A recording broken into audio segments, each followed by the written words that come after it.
Attention, fans of Unfinished Business Television. We're thrilled to announce our proud partnership with Super 7, the ultimate destination for collectors and pop culture enthusiasts alike. When you shop at Super 7, you're not just getting amazing collectibles, you're supporting us. Use our exclusive link, super7.com/AJEPYX, and remember to enter the promo code AJEPYX at checkout. Your purchases help us bring you even better content, sharper production, and the quality you deserve. So what are you waiting for? Visit super74.com/AJEPYX today. Use promo code AJEPYX, and let's keep the good times rolling here at Unfinished Business Television.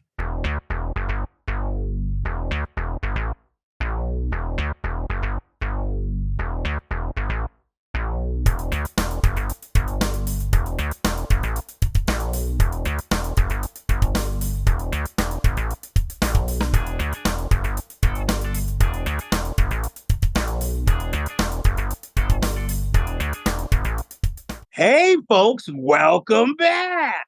We are here for another episode of Unfinished Business Television.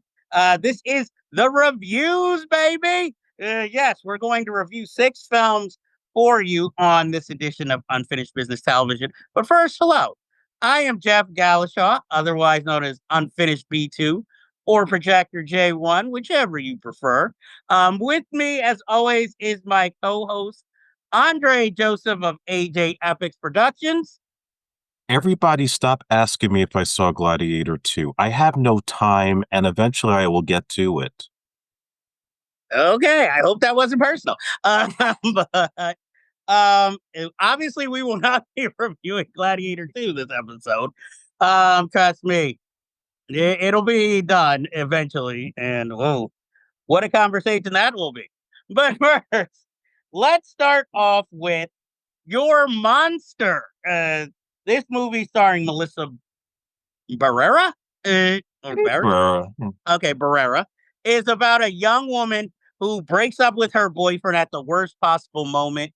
And she discovers that there's been a monster living in her mother's house all these years that has pretty much grown up with her and now wants her out of the house.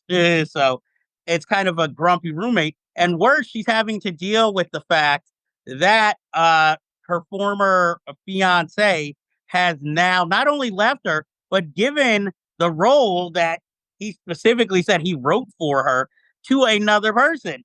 And she gets a job in the production and has to work alongside him. And it's just a grueling process. Now, our friend, Yumi, really wanted to see this film. So that was the only reason I was more willing to give this film a chance and watch it. And I was shocked when HBO Max had it on with the quickness, you know. And I have to say, I like this film more than I expected to. It was a rough beginning because I'm like, oh, are we going the typical romantic comedy, ways and characters? Because other than Melissa Barrera, every other character is pretty annoying or just a piece of shit. So I'm just going to say that. And, the monster tries to be he's like a slacker version of Ron Perlman's Beast from Beauty and the Beast, the series. He just has more wisecrack, but just as vicious. But as the film goes along, it gets deeper and explores certain issues that we're not going to spoil here. And it ends up in a third act that I did not see coming and really pushes this movie over the top into I actually really like it. Andre, what did you think of Your Monster? I was kind of surprised that I liked it because Melissa Barrera is not playing like a sexualized character or her typical horror thing that she's done in Scream and in the other movies that Radio Silence did, which we haven't reviewed yet. But I thought here I believed her as, struggling actress, especially in the theater scene, and dealing with the trauma of breaking up with her man and having to deal with having to work with him.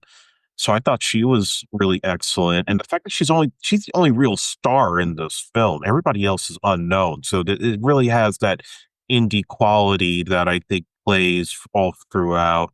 It's not overdone. It's not over the top. The actor who plays the monster, and I'm blanking on his name, but Uh, I actually really liked him.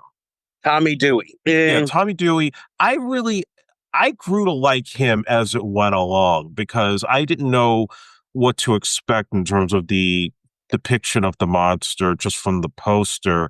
Because I'm thinking this is going to be like another Year of Frankenstein, and it isn't. It's a little bit more subdued, but still has its fun and its charm. And he kind of adds a lightness to it that I really enjoyed. And I hated the ex-boyfriend who's Yeah, running the I agree show. with you there. So I could definitely say it was one of those movies where like I'm rooting for Melissa Barrera and Dewey to, ultimately give this guy his comeuppance, which he does in a very interesting way. So I'm not going to highly recommend it, but I certainly think it's worth watching. I agree it's worth watching. I think it's inventive how it goes into deeper things as it goes along. And the fact that she's not over her boyfriend completely, even though she keeps saying she is, and things she thought were happening weren't exactly happening the way she saw it. Um, this might be the one time where I really don't like the best friend character in a movie because I just felt like I'm tired of this lazy fair, best friend character. Plus, no worries, no nothing, no real. It's everything so easily. I don't know why, but she just annoyed me a lot. And so, and then in the second half, I my suspicions were warranted. Did you have a favorite scene in the film? Mm.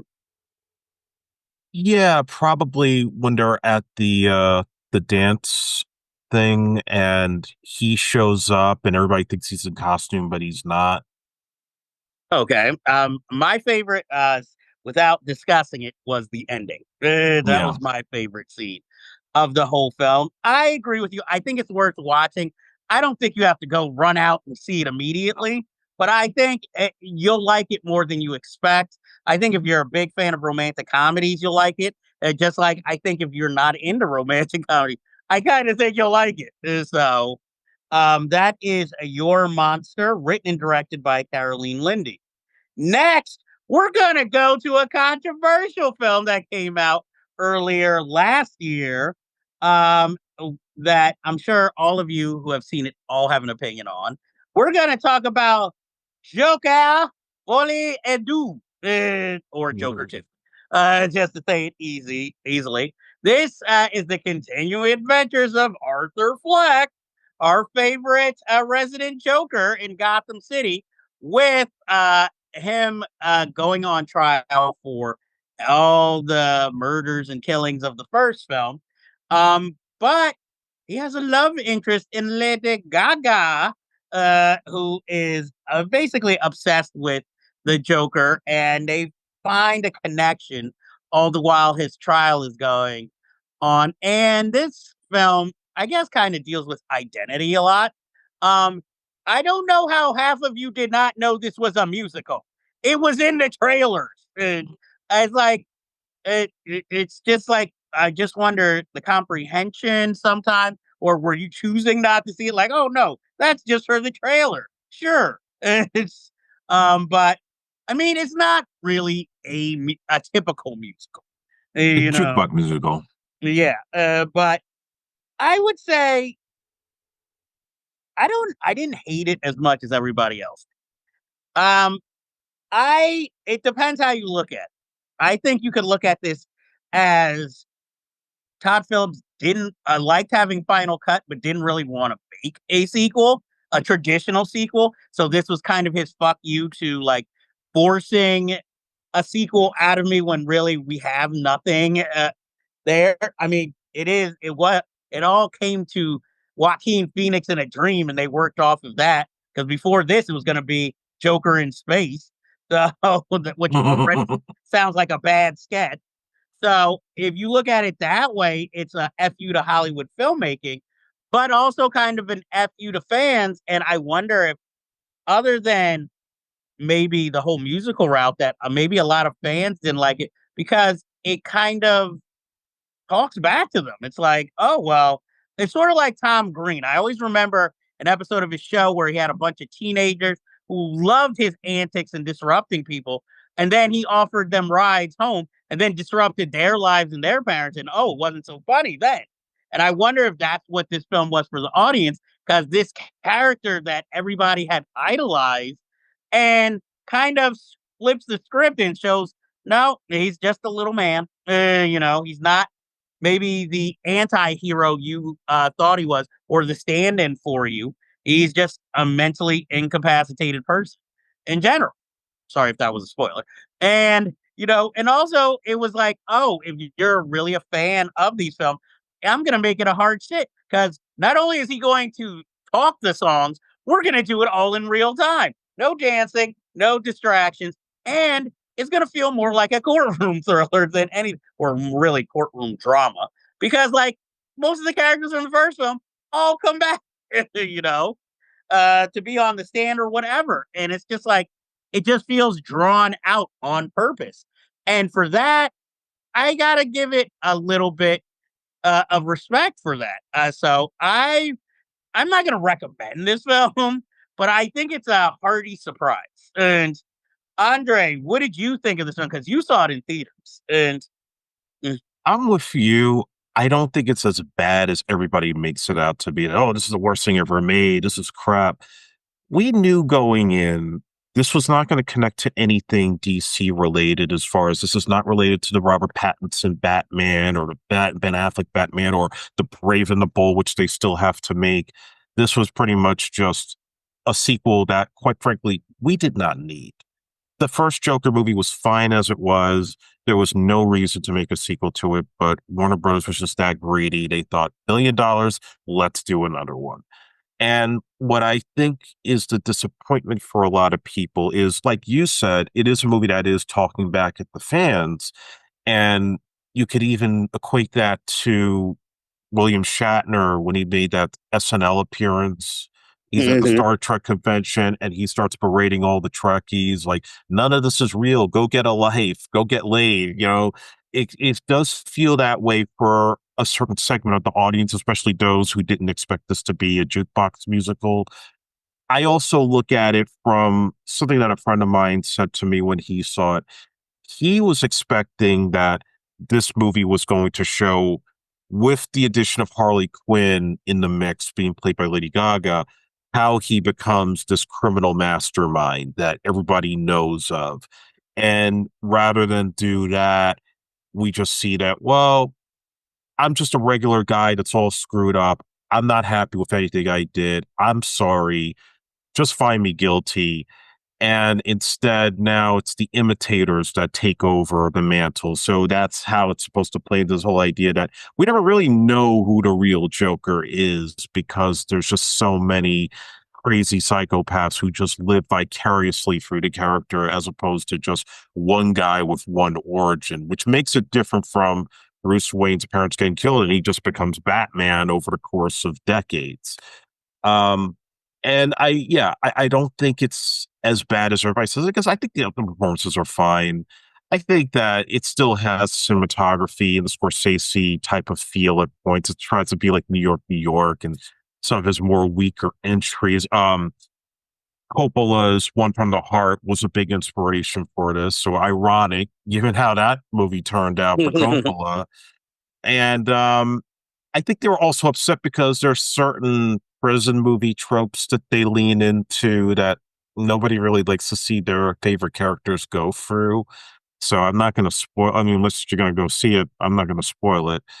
So yeah, I can't recommend it because I know how depressing it is for people, but I also don't think it's a train wreck. There's been worse DC movies than this. This I can actually say there's some actual artistic merit that I can enjoy here.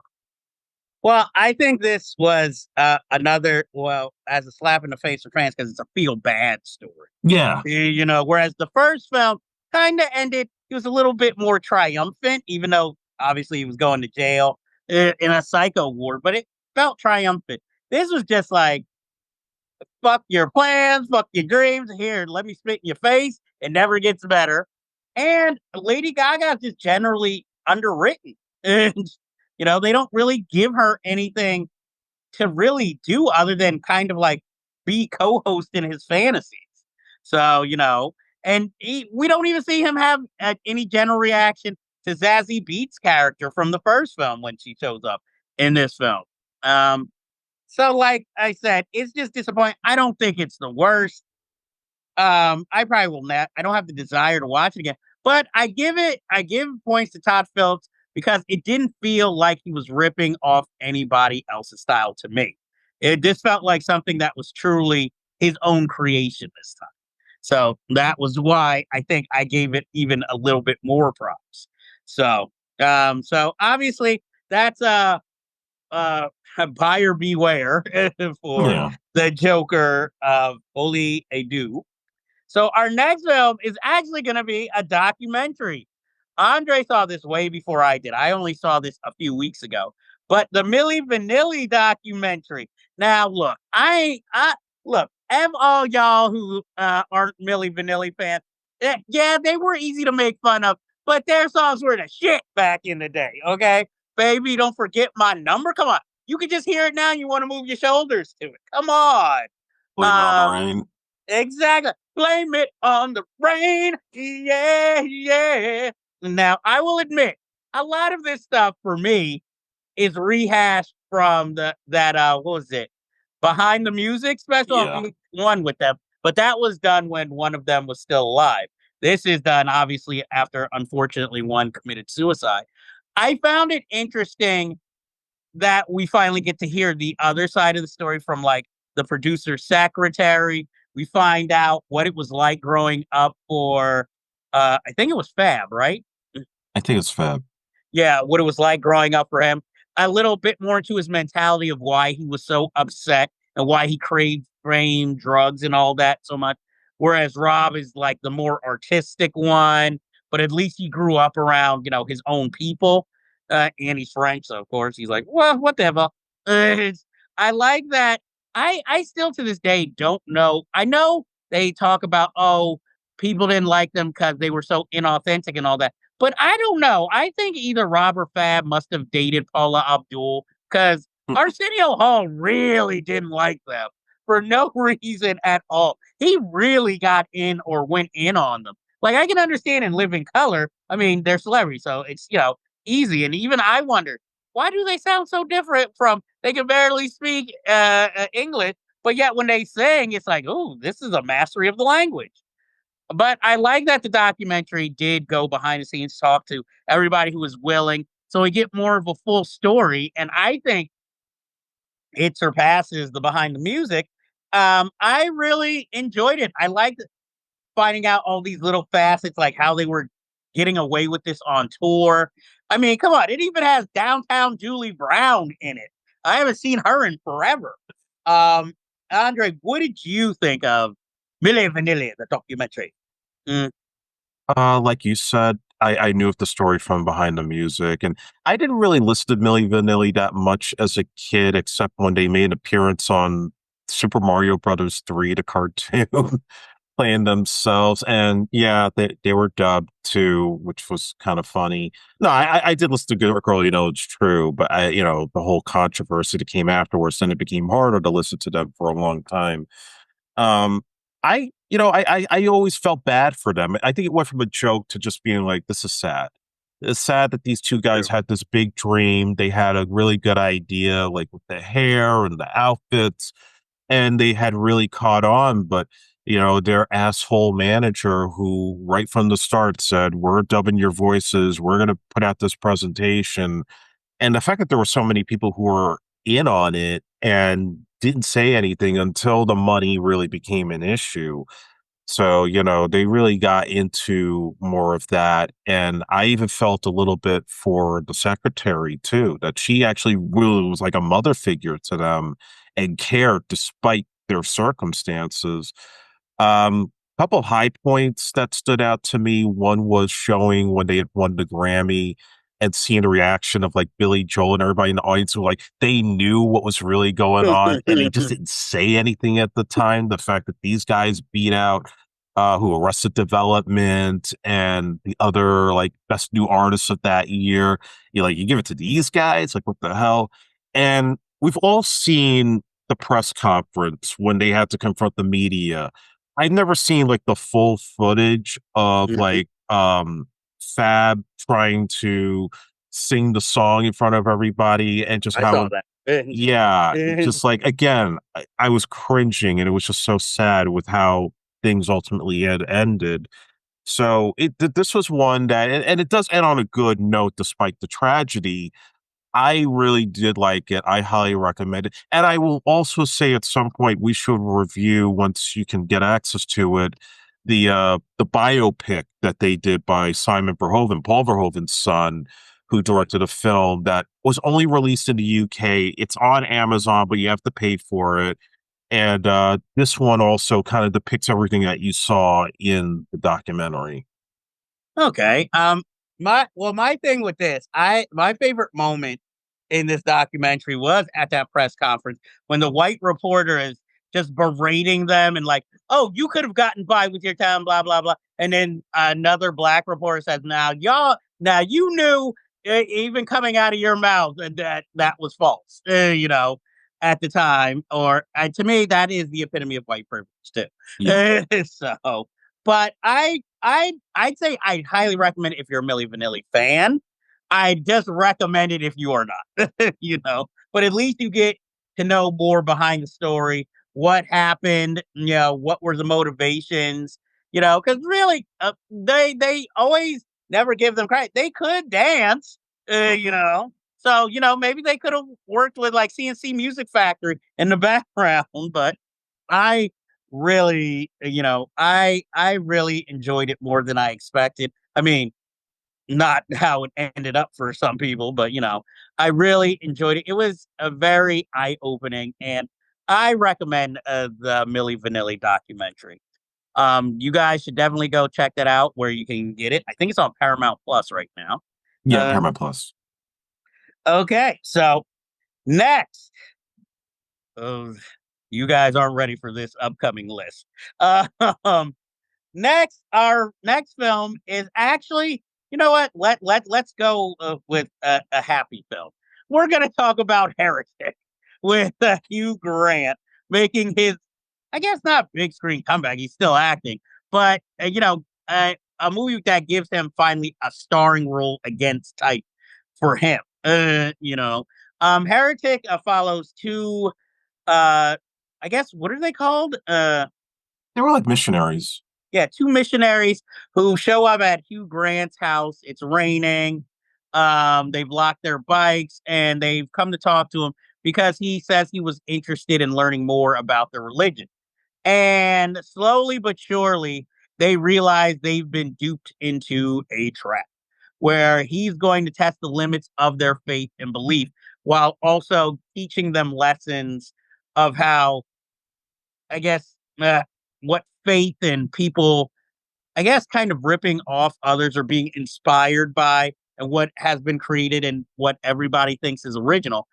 Um, and as they try to escape, and then he's going to tell them they're going to witness a miracle. And it seems like he's doing like he's conducting his own experiment, a mad scientist. And like the thing on the poster, the maze does prove useful because again, we're not quite sure, like where this is going to lead.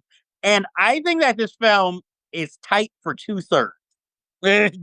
Then I think in the third act, that's where it starts to get wavering, where it's painted itself in a corner and it doesn't know what to do now. And so it's trying everything. It kind of has like an ambiguous ending, but I will say it has Topher Grace virtually unrecognizable in a role because I kept wondering when's Topher Grace going to show up. Then you see the credits and see the role he plays. Like that's Topher Grace. Wow, I'm shocked he didn't have a bigger role. But I will admit I am a Sophie Thatcher fan. So of course, her being the more rebellious, just sort of like her Yellow Jackets character, was familiar but nice. And Chloe East, I have never seen before in anything. And I kind of found her annoying at first, but she really like hangs in there and grows on you as a character in this film. And of course, Hugh Grant is excellent in this film. He gets to be a villain, kind of a role he's been playing more and more these days. But an intellectual villain, and I'm not gonna front. I kind of want that sweater he was wearing in that Mm. movie. I was like, that is hot. But I just like that it was also a thriller that at least started off very intellectual and was trying to teach something or say something to the audience. It's just that I feel like it falters towards the end. And what did you think of the film? So Chloe East, I only found this out today as we were prepping. She was the girlfriend in The Fablemans, the religious girlfriend for Oh, Spielberg as a teenager. I didn't realize that because she just looked very different here. exactly. And mm, But yeah, this is what I'm not gonna say I really, really loved it, but I did like it. I liked it specifically for Hugh Grant finally embracing an evil side to himself while being a dick. It just works naturally for him. And funny, I just had like a blueberry coffee just now, so it's like kind of fitting for the film, even though I didn't get to see it in the theater. With apparently they made the theater smell like blueberries. I wanted to experience that shit. yeah, I went to a theater that was supposed to have that. They didn't. Yeah, that's messed up. That you should get a refund for that. I'm expecting some damn blueberries. Um, yeah, I did like it. It was creepy. You had the whole like religious philosophy in there, and how this guy's got a very twisted view about religion. The whole board game motif that they play up with making the house like a maze many times when you want the two missionaries to try to get the hell out of there, and then they can't. The doors are locked. They got all these different contraptions. And I agree, it got a little slow towards the third act. It seemed like it was scrambling to figure out what to do, how to resolve the situation. And even when it does get to how they bring down Hugh Grant, I thought it was a little bit overdone. I would have done something a little bit different, but I liked it overall. It's a good A24 flick. No, honestly, I thought it would have more come from a big studio than A24. Um, did you have any favorite scenes? And Yeah, when something to do with a ruler. That's all I remember.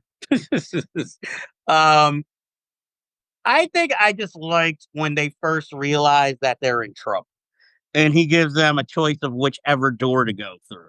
I thought that was a highly thrilling scene as they try to talk to him and try to reason with him, but he's just so adamant pursuing his point. And Yeah, that's like something I could see somebody relating to, where like you have two Mormons come to your house to talk to you about the teachings of Jesus, and then you flip the tables on them to be like, "We get the fuck out of here."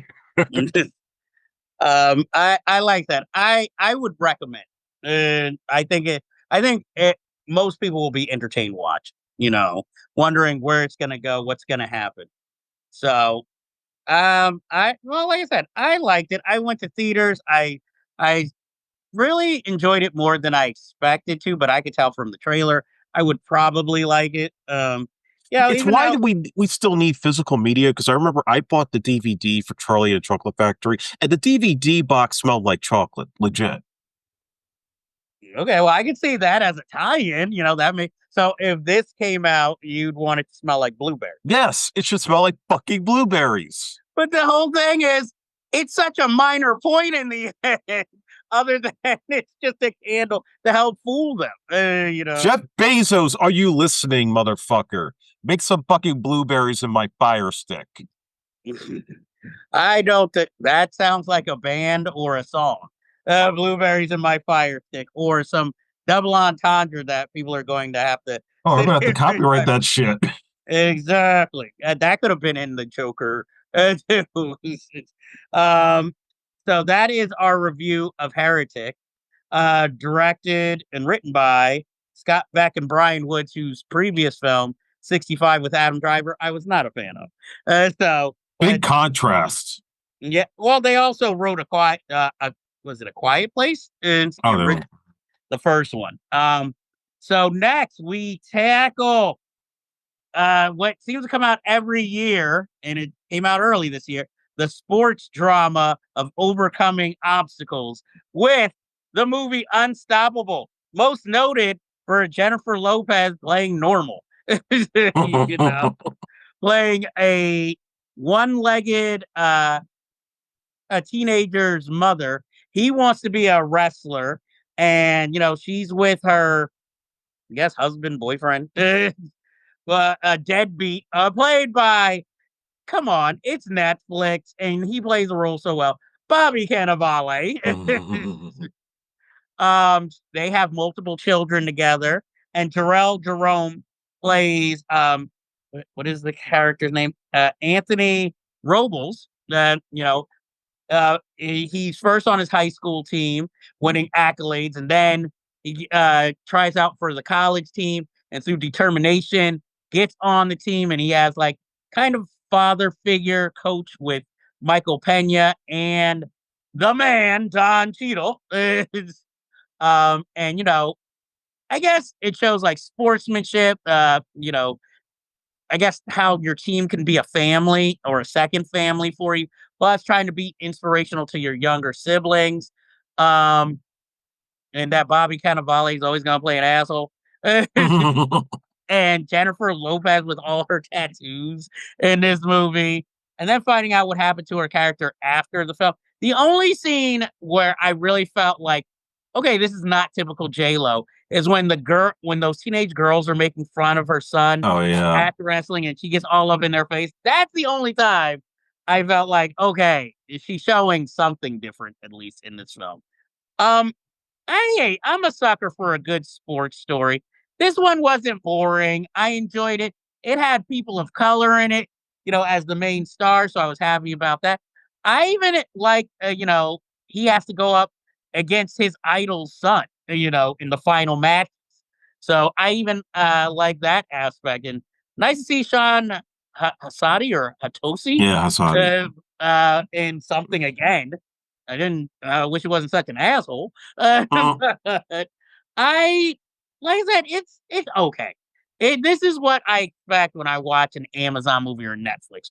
It's not great filmmaking, but it held my interest, and I don't have too many complaints about it, other than Bobby Cannavale. Call your agent. Get a different type of role for one. Jesus. I mean, you're good at playing it, but still, I still would like to see you play something different. I mean, obviously, you can't get like Al Pacino to play the role because he definitely could have taken him down with one punch. Like, take that, old man. Uh, but also, I mean, come on. Like, I don't want to do any spoilers, but maybe in a general discussion, I'll bring up the point that I was like, really, did we need that? But Andre, what did you think of Unstoppable? yeah, this was another nice surprise of a film that I like, and I too am a sucker for those Rocky type of stories. Had all the Rocky motifs in it.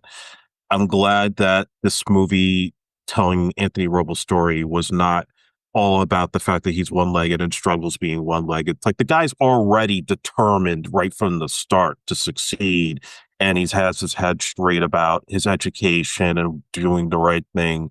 It's just the outer worldly circumstances that the film tends to focus on, between the abusive relationship in the household, as well as, his competitive drive to get into the school, to, have the wrestling team on his side and to try to stand out.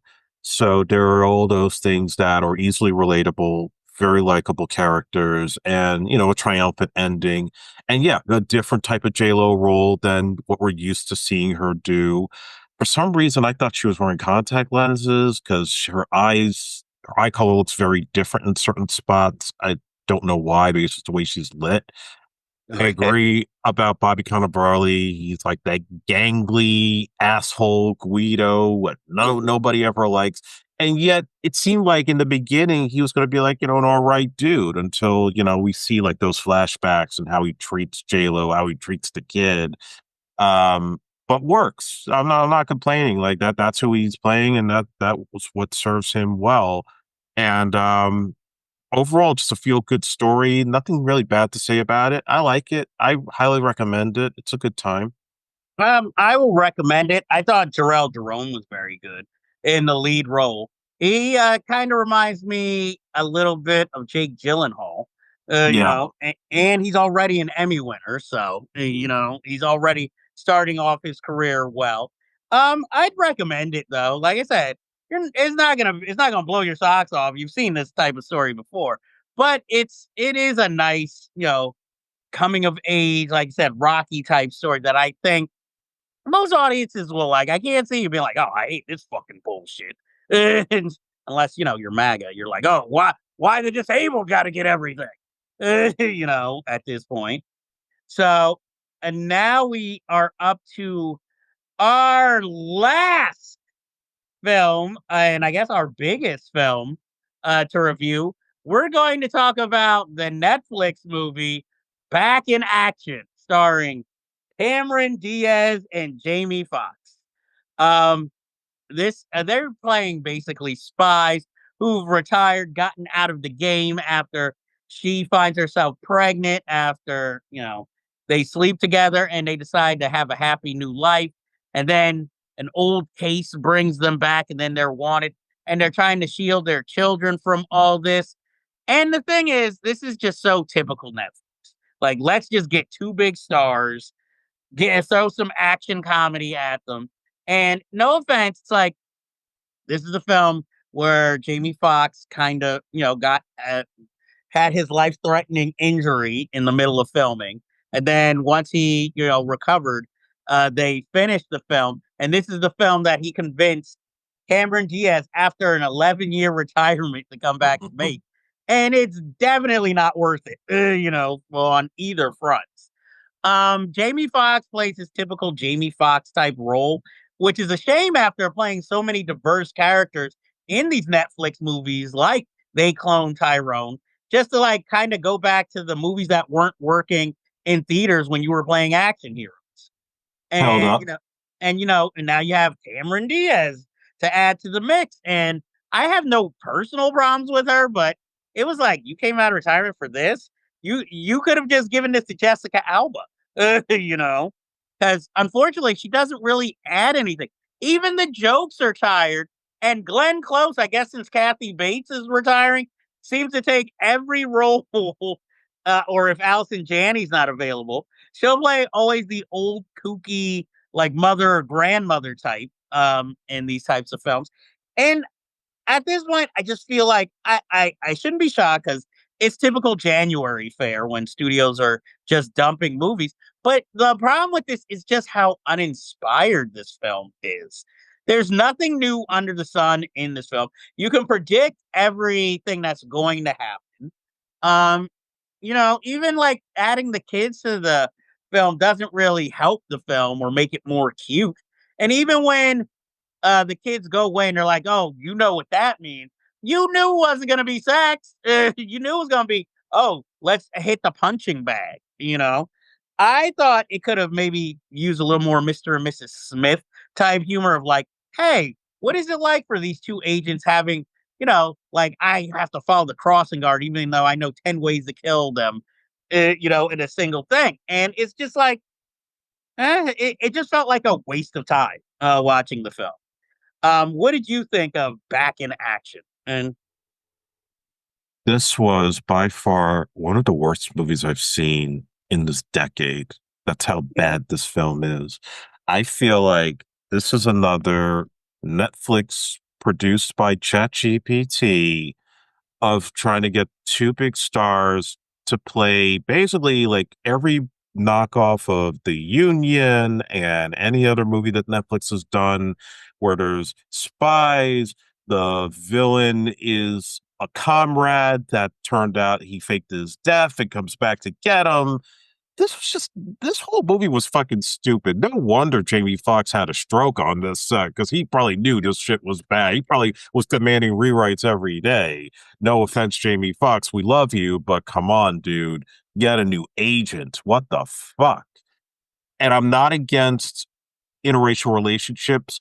They have no chemistry. They don't even get intimate. They don't even kiss each other. Why are they even put together in this movie to begin with? That makes no sense to me. And the special effects, I mean, maybe because it's supposed to be an action comedy, they're supposed to look bad, but they're just really fucking bad. Especially that big boat chase in the third act when they're chasing the villain.